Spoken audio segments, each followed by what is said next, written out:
Buenos dias, good morning, welcome to Madrid.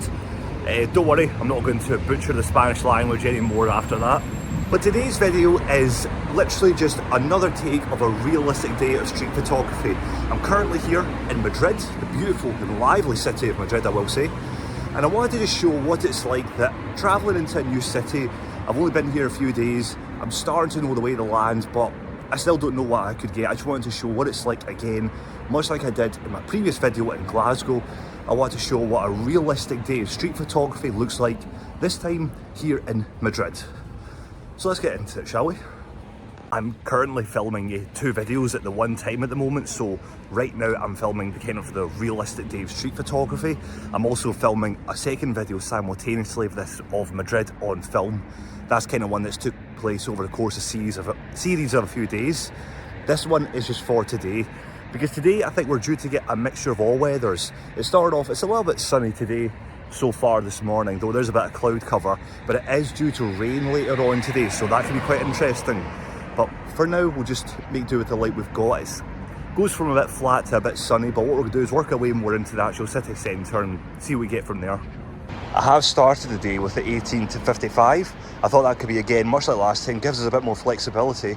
I do, however, have my 35 and 50mm if I just feel like switching up a bit. You can see here we have this kind of statue, guy on his horse, and in the background you have this kind of nice big tower block here, and these trees and this lamppost kind of frame that pretty well, so I'll see if I can get a shot of that. So I took the shot of that just there. Didn't turn out the way I thought it would, because I'm taking photos kind of into the sunlight.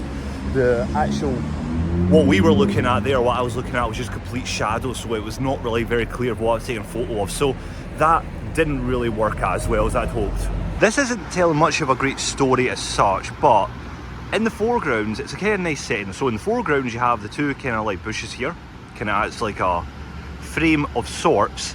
In the midground, you have the water fountain with, you can see the Spanish flags there on the poles. It'd be nice if there was a bit of a breeze, you could see the wind of them blowing to kind of like really kind of expand them, but not to be. Then in the background, you have the main city centre kind of Madrid going up on that slope. So the whole thing works together to make a nice scene as such. It's just obviously there isn't, you know, be good to be if it was an area where you could have some walk through the shop, but still, I like the scene, I like it.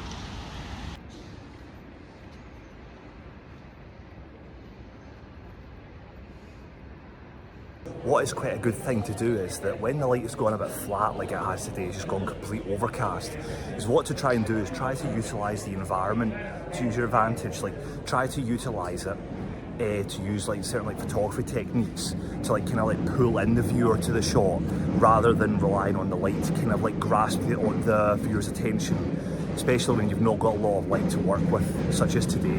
So I'm going to try and show you a working example of this. So what we have here is you have these columns has created a frame. So this is the kind of frame within a frame sort of shot. So what we just need to do is we can get a kind of motion shot of somebody walking through. It would depend, I'll try and see if we can get one both like here within the light and them in the shadows. Obviously I'm going to have to expose differently for both of them, but this is just an example of where we're not necessarily dependent fully on the light being really good for the shot. It's just kind of like the actual setting itself is kind of doing this for us. So I'll just hang about and wait for a bit. So I managed to get a shot of, like, of a guy coming out in between the columns there, but I've also found another one here. You've got these two guys here, so it's Sunday, there's a big market going on. These two guys are just kind of like setting up their stall, and again, here we have again the columns and the archway frames them very nicely. So what I'll do is I'll get a shot of those two just there. Here's one for you. We've got this ugly mug right here.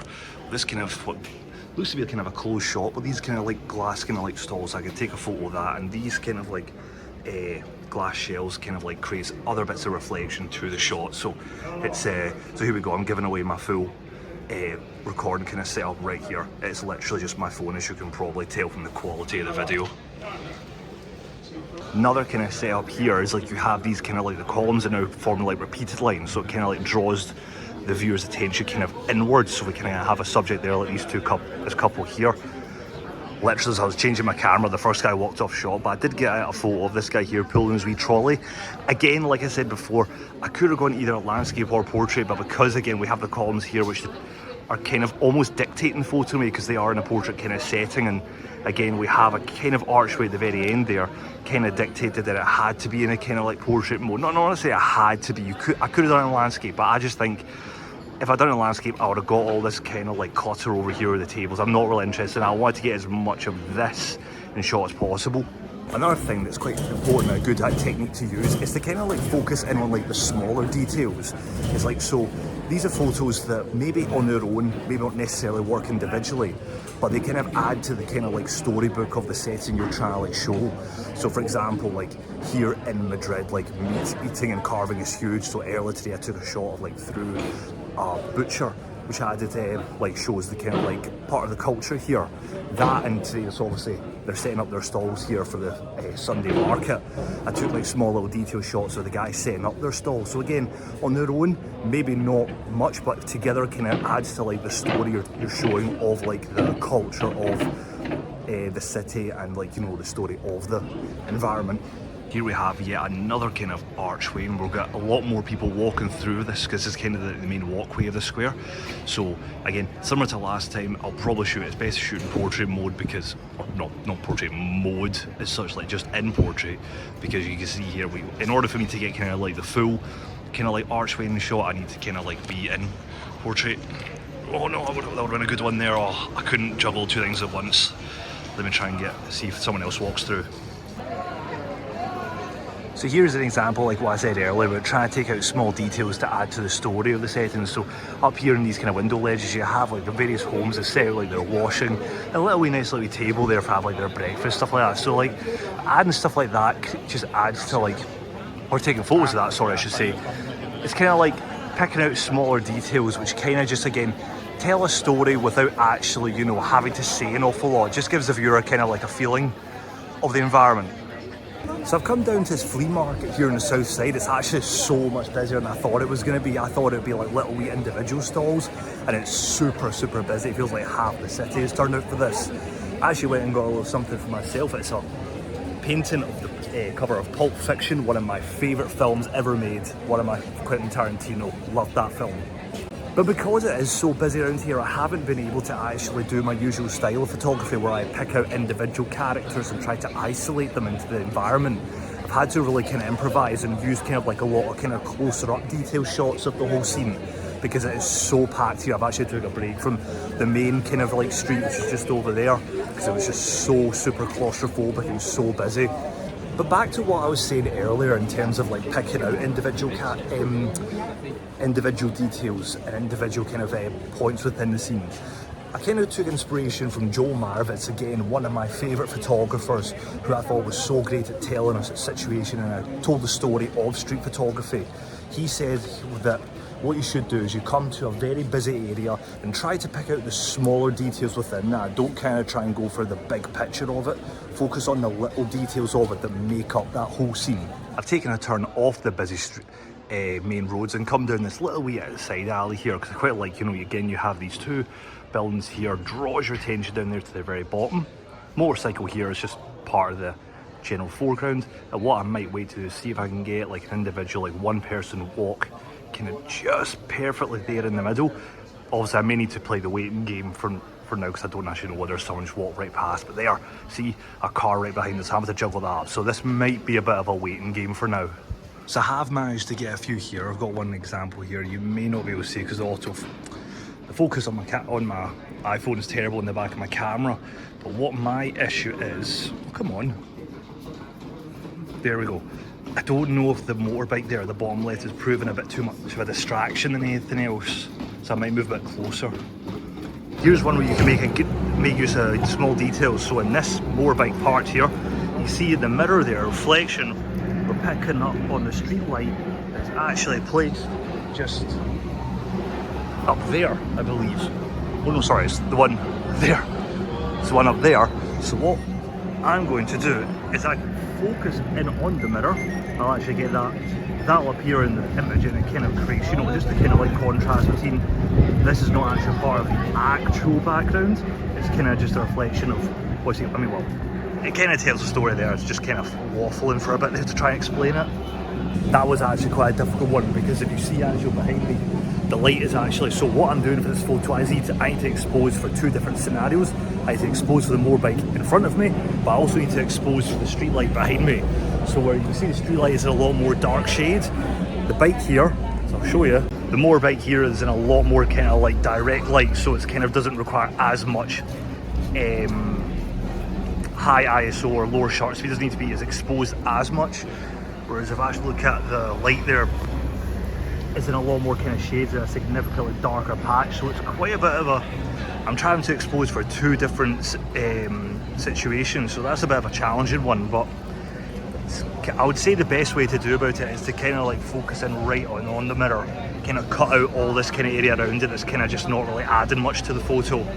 Here's another motorbike mirror I'm going to use. You can see there's people walking in behind me, so what I'm going to do is focus in on this mirror and get a shot of a few people walking through. Technically they're walking through the shot but not walking through the shot, so they're walking behind me but unknowingly they're walking into this mirror, so that can make for a good photo as well.